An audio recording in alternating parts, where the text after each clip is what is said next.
jaquetones, ¿qué tal? ¿Cómo estáis? En el vídeo de hoy vamos a aprender a cómo calcular en ajedrez. Y para ello he traído un invitado de lujo, el gran maestro Miguel Santos. Hola Miguel, ¿qué tal? ¿Cómo estás? Muy buenas a todos, muy buenas Rey y muy buenas a todos los jaquetones. Tenía muchas ganas de volver a aparecer en este canal, que ya aparecía ahí brevemente hace ya como 1 año y medio, ¿verdad? Comentando también un tema, bueno, literalmente casi lo mismo que vamos a hablar hoy, ¿verdad? Exactamente, el cálculo, porque bueno, eres uno de los mayores expertos, calculas realmente bien durante tus partidas y los jaquetones estoy seguro que están muy agradecidos de que compartas esos conocimientos aquí en el canal.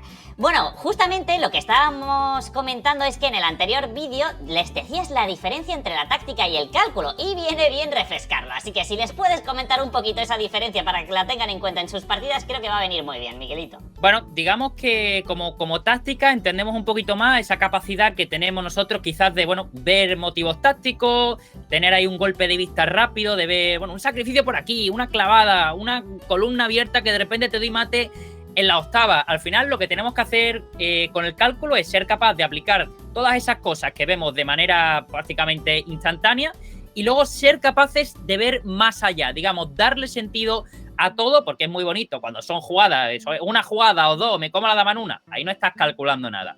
Lo que entendemos como cálculo, digamos, esa capacidad que hay que entrenar para ser capaz de ver las jugadas que no vemos de manera automática. Todo esto, pues bueno, teniendo una buena gestión del tiempo, identificando los momentos críticos, teniendo un orden, teniendo la capacidad de evaluar las posiciones que vamos llegando para compararlas con el resto. Y bueno, pues 1000 cosas, 1000 técnicas que hay que realmente entender y que ser capaces de ir ensamblando todas en una para tener un buen cálculo, ¿no? Como dices, creo que además el cálculo es muy importante porque se da en esos momentos clave de la partida, a lo mejor en 1 o 2 donde tienes que, como dices, hincar codos, empezar a pensar, a calcular muchísimo y va a marcar la diferencia entre ganar o perder una partida en muchas ocasiones, ¿no? Claro, de hecho también, es importante tener muy en cuenta eso. Al final, en una partida nosotros tenemos un reloj que típicamente marca 90 minutos. Si tú consideras momento crítico todo el rato, pues la partida a las 6 jugadas no tienes tiempo. Entonces, muy importante ser capaz de identificar esos momentos críticos, identificar donde realmente merece la pena quizás echar 10-15 minutos y donde merece la pena echar pues 3 o 4, ¿no? No puedes pensar todo el rato porque tenemos tiempo, ¿verdad? No hay que olvidarse de eso. Bueno, jaquetones, ya habéis visto la importancia del cálculo en ajedrez y os traigo muy buenas noticias. Y es que Miguel va a ser mi siguiente colaborador enigmático en Chess Enigma, porque ha creado un curso excepcional, Cálculo Ganador, una guía práctica de cómo calcular en ajedrez paso a paso. Miguel, ¿puedes resumir brevemente qué van a encontrar en este curso? Bueno, pues como dice, el cálculo tiene una importancia totalmente clave en el ajedrez. De hecho, la mayoría de partidas, te diría, bueno, la mayoría, no, un porcentaje literalmente altísimo. Te podría decir que más del 90% de partidas, sobre todo, digamos, un poquito más principiantes, toda la gente que está empezando, al final se define por ese tipo de cosas. Nos comemos una jugada en el cálculo, nos dejamos una pieza, nos dejamos un peón, o incluso si vamos ahí a un nivel un poco más alto, pues al final a lo mejor pierdes porque te has dejado una casilla por un cálculo concreto que de repente el caballo te llega y luego todo cae en pedazos. Ese tipo de cosas, sobre todo jaques, capturas y amenazas, mezclando las tres, digamos, crean todo lo que conocemos como fuerza en el cálculo, que es la clave y el secreto un poco que tenemos los grandes maestros, es decir, ¿cómo calcula este tío 20 jugadas? Pues obviamente, si tú dentro de las 20 jugadas calcula 20 jugadas, primera jugada, 5 mías, segunda jugada, 5 del otro, 10 del otro, 15 del otro. Es imposible que llegues a calcular líneas largas. ¿Qué pasa? Gracias a usar la fuerza, gracias a estos jaques, a estas capturas y estas amenazas, se cierra mucho el cerco y entonces tenemos esa posibilidad y esa capacidad de alargar las variantes, porque realmente el número total de jugadas calculadas cuando son tan forzadas se reduce muchísimo. Qué bien, Miguelito, muy buena explicación y las mejores noticias que os traigo, jaquetones, es que Miguel va a tratar de resumir el curso con algunas posiciones que son muy instructivas para que podáis, desde después de ver este vídeo, aplicarlo en todas vuestras partidas. Y vamos a pasar, si te parece, Miguel, con el primer ejemplo que vemos ya aquí en pantalla. Es una posición muy complicada de una de tus partidas. Cuéntanos aquí cómo tienen que aplicar esas técnicas de cálculo y qué ves tú en la posición. Vale, pues esta fue una partida curiosa que se jugó en un campeonato de Europa sub-14, ¿no? Allá, no sé, hará 10 años ya prácticamente que yo jugué en esta partida. Yo tenía unos 2300 de elo por ahí, mi rival tenía unos 2200. Era una partida ya bastante importante. Entonces, bueno, pues en todo el curso mencionamos, digamos, un método de cálculo para intentar ir aplicando en todas las partidas. Así que vamos a intentar hacer un poquito lo mismo aquí usando ese método de cálculo que comentamos, ¿verdad? Primero que nada, vamos a aplicar lo que conocemos o un concepto muy importante que comentamos en el curso, que conocemos como desatascador. Esto intentar aplicarlo en todas las posiciones. Primero, va a haber que aplicarlo de una manera consciente, porque obviamente no vas a estar acostumbrado a este concepto, y según lo apliqué y lo apliqué y lo apliqué y 100 veces, 1000, 10.000, vais a ser capaces de mirar una posición automáticamente, que todas estas cosas que voy a decir ahora os vengan al cerebro en un segundo y eso va a agilizar a la larga muchísimo vuestro proceso de pensamiento. ¿Qué hay que tener en cuenta? Bueno, para empezar me acaban de hacer torre B8. Entonces, antes que nada, lo más importante, hay que ver la seguridad del rey y el material, que normalmente son las dos cosas que más definen una posición. Seguridad del rey, pues bueno, por el momento vemos que el blanco tiene ahí un rey que no es que esté muy dicharachero particularmente, pero como básicamente las piezas del negro están aquí un poquito atrás, no diría que la seguridad del rey del blanco sea importante.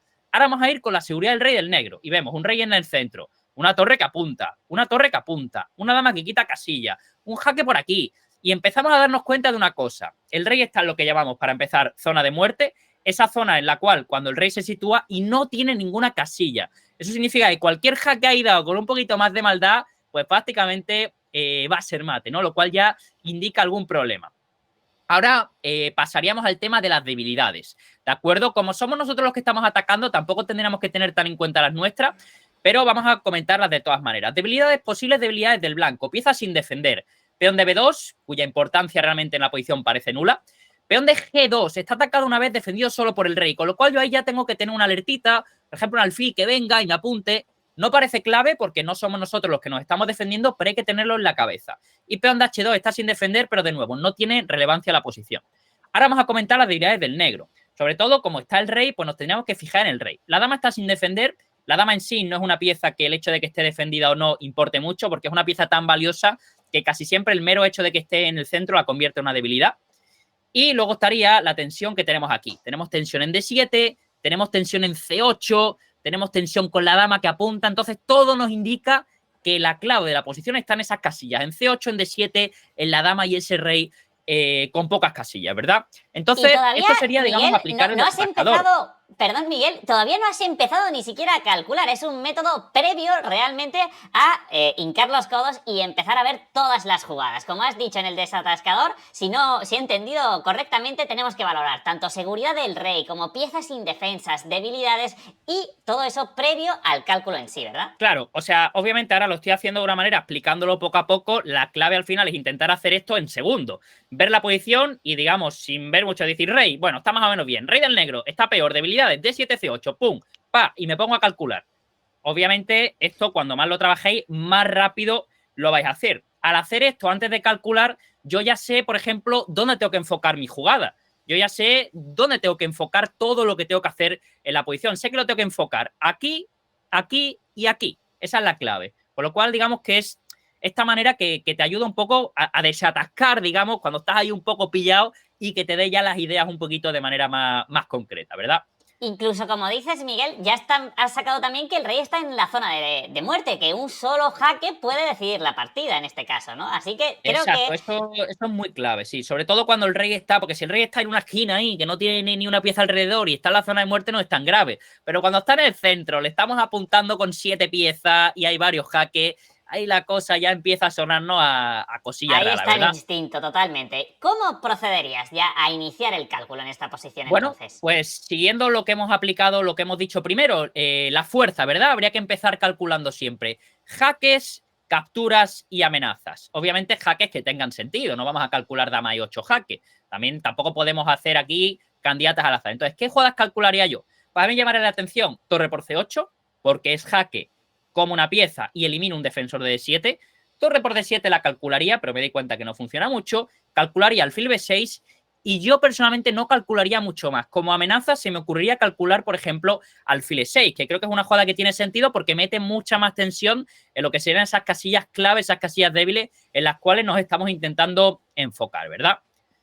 Por ejemplo, yo, siendo objetivo, siempre empezaría con la que crea que es más fuerte. En este caso, torre por C8 me parece que tiene una fuerza brutal y puede ser muy buena. ¿Cómo calcularía yo aquí? Pues empezaría a ver las posibilidades del negro. En este caso tiene captura con la torre, captura con el rey y captura con el caballo. Vamos a ir poco a poco, ¿verdad?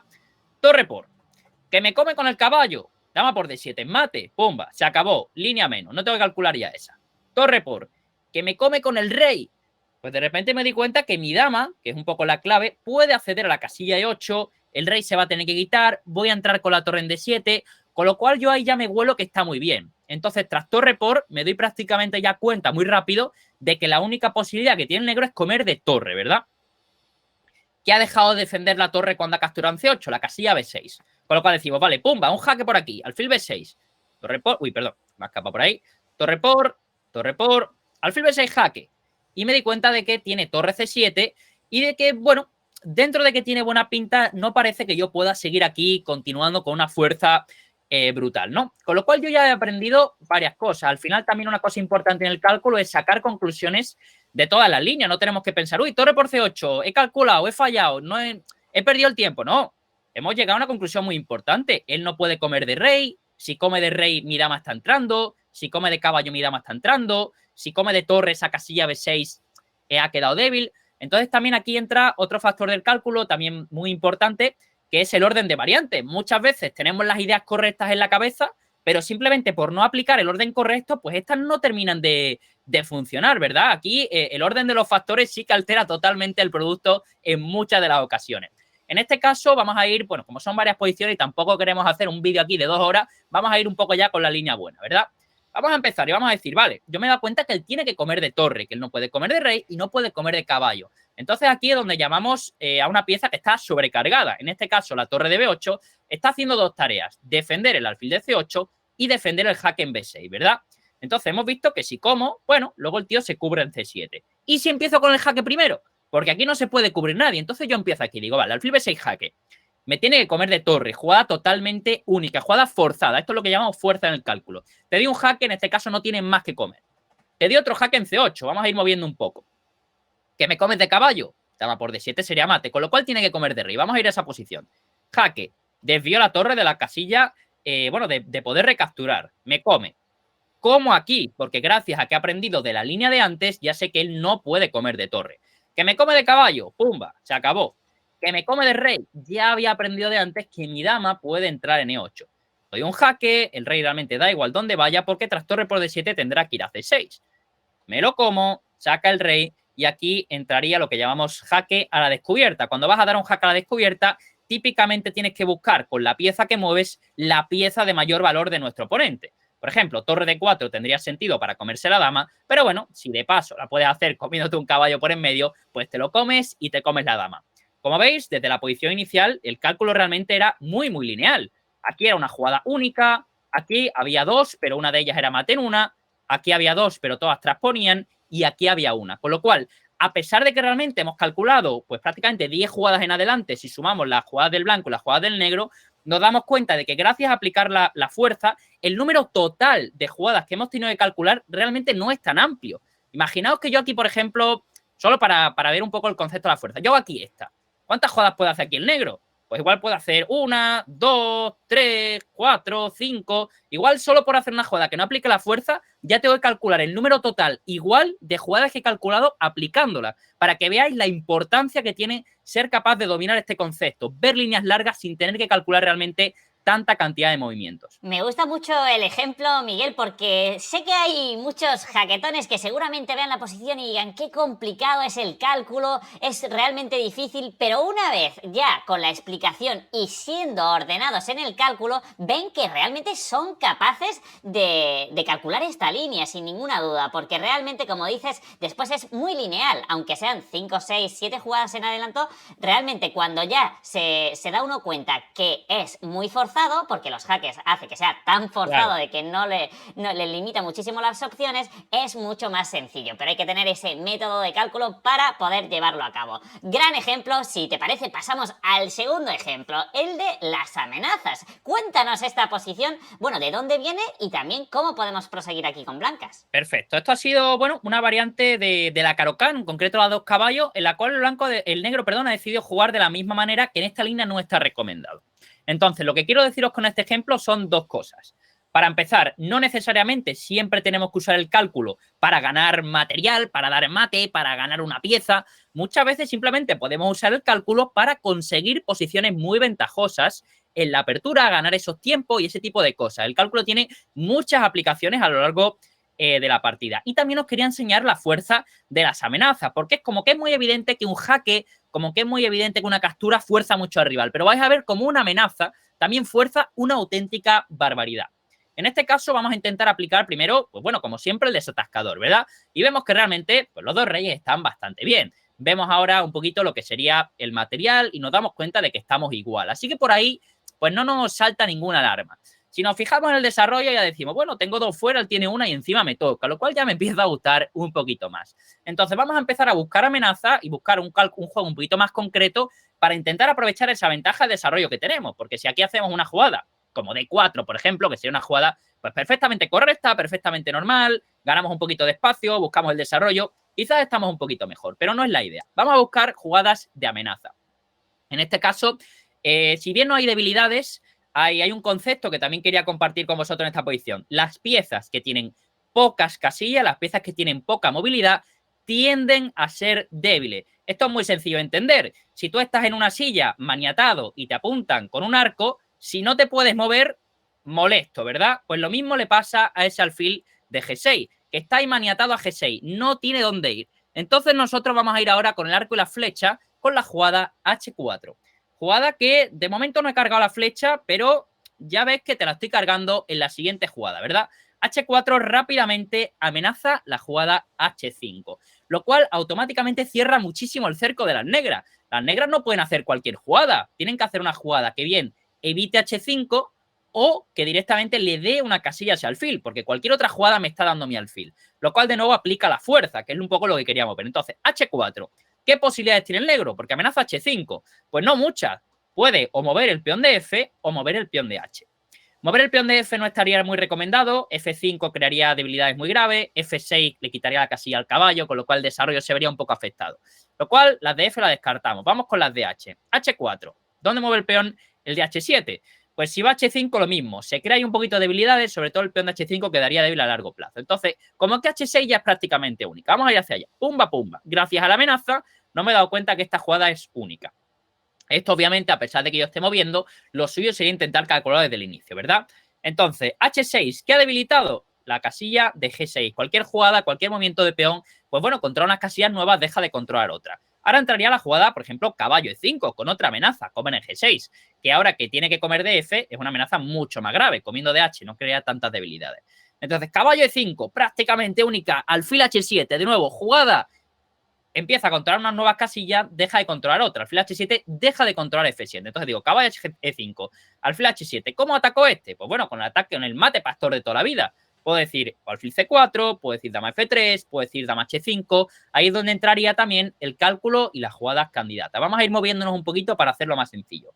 Te Aquí ataco. justo, Miguel, además con lo que explicas de H6 y H5, ahora si puedes poner alfil H7 en pantalla, vemos que si el peón estuviera en H5 ya estaría, como decías, indefenso completamente y podríamos capturarlo. Así que hemos aprendido de la línea que hemos calculado, ¿verdad? Exacto, exactamente. Ese peón en H5 como que estábamos ya mirándolo con muchas piezas, ¿no? No le gustaba al negro colocarlo ahí, por eso ha hecho H6. Ahora seguimos. Punto débil. Gracias a desatascador y que está atacado y defendido solo por el rey, me di cuenta que es el punto débil, con lo cual es el punto a atacar. Entonces, jugadas que puedan atacarlo. Pumba, pumba y pumba, ¿verdad? Alfil C4, dentro de que lo ataca, como que después de 6 me di cuenta de que es una jugada también útil para el negro. Entonces, lo suyo es intentar ahora añadir pieza al ataque, ganando tiempo y añadir pieza al ataque ganando tiempo sin que mi rival haga una jugada útil. Ahí entraría, por ejemplo, la jugada dama H5, que es muy fuerte. Te ataco, de nuevo, fuerzo mucho o reduzco mucho tus posibilidades. ¿Cómo defiendes este peón? Pues no hay muchas opciones. Como lo defiendas con la dama así, te meto al alfil y vaya pinchito de pollo que te hago en F7. Con lo cual G6 es prácticamente única. Yo en el momento ya que veo G6, sé que dama H5 es buena. ¿Por qué? Porque ese alfil que el negro ha colocado en H7 automáticamente se va a poner a llorar. Automáticamente dice, ¿pero esto qué es? Me han puesto aquí en un establo, no me puedo mover más. Entonces, bueno, pues simplemente con eso yo sé que esta jugada es buena. Y ahora aquí habría dos posibilidades. Aquí también os quería enseñar un poco que podéis empezar a aplicar el cálculo a lo bestia en esta posición aplicando desatascador o que podéis, digamos, jugar de una manera más posicional. Ambas son válidas, pero simplemente para que veáis las aplicaciones que tiene el cálculo. De una manera posicional, ¿cómo calcularía yo? Teniendo en cuenta que este peón es débil, digo, vale, puedo hacer alfil C4, te presiono, única jugada para defenderlo, hacer E6 y me vuelvo. Complejidad en el cálculo que tiene esta línea, bastante poca, me tendría que dar cuenta de ese mate en F7 que sacrificó a la dama y simplemente valoro y digo, vale, ¿qué consigo con este cálculo? He desarrollado varias piezas con tiempo, tengo un buen caballo, tengo un alfil bien, tengo la dama, empieza a haber tensión aquí, el alfil de mi rival está hecho una ruina, buen desarrollo, posición, bueno, un chollo de posición, mucha ventaja para nosotros. Y luego estaría aplicando el desatascador, lo que sería el cálculo más bestia. Desatascador otra vez, debilidades, ¿dónde están las debilidades? Y digo, debilidad sin defender, debilidad sin defender, debilidad sin defender, debilidad sin defender, automáticamente. ¿Piezas que tengo yo sin defender? Pues realmente la torre, ¿no? Que no tiene mucha importancia. Teniendo en cuenta las debilidades del negro, otra vez, gracias al desatascador, nos damos cuenta de una línea maravillosa. Dama F3, pumba, te ataco y te ataco. No tiene mucho más el negro aquí que seguir con caballo F6. Ya sabemos las debilidades, pumba otra vez. Te ataco y te ataco dos al mismo tiempo. Una de las cosas más fuertes que puedes hacer en el ajedrez es lo que llamamos ataque doble, porque es muy difícil que tu rival sea capaz de hacer una defensa doble, ¿no? En muy pocos casos es posible. Y esto pues ya prácticamente ganaría la partida. Aquí además sabemos que la torre también está débil gracias al desatascador que hemos hecho antes. En este caso, por ejemplo, si es 6, capturo, ataco, ataco, se acabaría la partida. Y la línea un poquito más complicada que habría que calcular sería dama de 5, dama por y alfil E2, darnos cuenta que esta torre no sale. Con lo cual veis como el cálculo, el desatascador, el tener en mente todo el rato las debilidades, de nuevo nos ha ayudado. Y de nuevo las amenazas, gracias a hacer amenazas, desde la posición principal, yo acabo de calcular una línea otra vez de 10 jugadas, pero una vez más, H4, ¿qué posibilidades tenía mi rival? Pues realmente H6 casi única, caballo 5, alfil H7 casi única, todo el rato ayudándonos de jugadas únicas, aplicando la fuerza. Hemos calculado una línea larga sin tener que calcular un número total de jugadas muy amplio. Me gusta mucho también este ejemplo, Miguel, porque además representa lo que comentabas al principio del vídeo. No siempre el cálculo acaba en jaque mate. En este caso, pues o podemos conseguir capturar la torre con esa línea más o menos forzada, o también una ventaja posicional en la que el alfil no juega absolutamente nada. Y es que en el cálculo, conforme se va mejorando de nivel, las partidas empiezan a decidirse más por detalles. Y el cálculo no es solamente te doy jaque mate en 2, sino que tenemos que profundizar mucho más. Simplemente el dejar una pieza fuera de juego es suficiente para que un gran maestro como tú pues consiga ganar una partida pues sin mucha dificultad. Entonces es muy muy bueno el ejemplo. Claro, es que muchas veces el cálculo literalmente, el otro me ha dejado una casilla débil en E5, yo sé que tengo que llevar el caballo y tengo que llevar el caballo, pero por ahí no puedo, el tío me lo evita, yo lo intento y de repente veo una línea súper fina que llega a mi caballo. Pues he aplicado el cálculo, me ha ayudado y al final lo que he conseguido es llevar el caballo al sitio que yo quiero, ¿no? Simplemente es, digamos, calculando ahí, viendo posibilidades, conseguir el objetivo bueno, que necesites en tu posición. Ojalá siempre pudiéramos aplicar el cálculo para dar mate, pero ese ya es como el fin último, ¿no? Hay que ir aplicándolo primero para ir consiguiendo pequeñas cositas y que luego esas debilidades empiecen a agrandecerse, ¿no? Totalmente. Yo lo que más me sorprendió cuando vi tu curso es el concepto del desatascador, porque es algo realmente útil que se puede aplicar en prácticamente todas las posiciones, que lleva muy poquito tiempo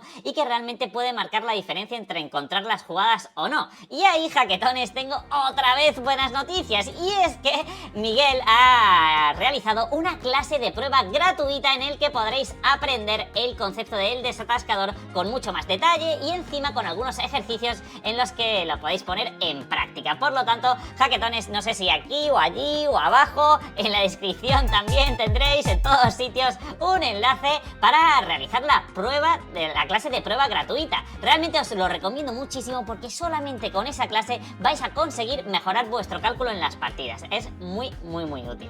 Así que, Miguel, bueno, muchísimas gracias por estas explicaciones. Creo que los jaquetones lo valorarán mucho mucho, espero que les ayude muchísimo a mejorar el cálculo y te doy las gracias por presentarlo aquí y por colaborar en Chess Enigma, que para nosotros es un auténtico lujo. Muchísimas gracias, Miguel. Muchísimas gracias, Rey. Muchísimas gracias a todos por seguirnos. Y nada, espero veros directamente en lo que será el curso de cálculo ganador. Hasta pronto. Jaquetones, antes de despedirnos, quería recordaros que tenéis que seguir a Miguel en su canal, que tiene un canal de YouTube, Ajedrez con Miguelito, donde da recetas de aperturas, también de táctica, también de cálculo y muchas otras cosas. Así que os animo a todos a suscribiros a su canal, que seguro que no os arrepentís.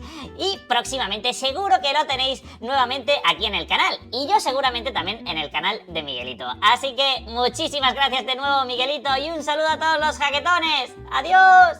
¡Adiós! ¡Nos vemos, jaquetones!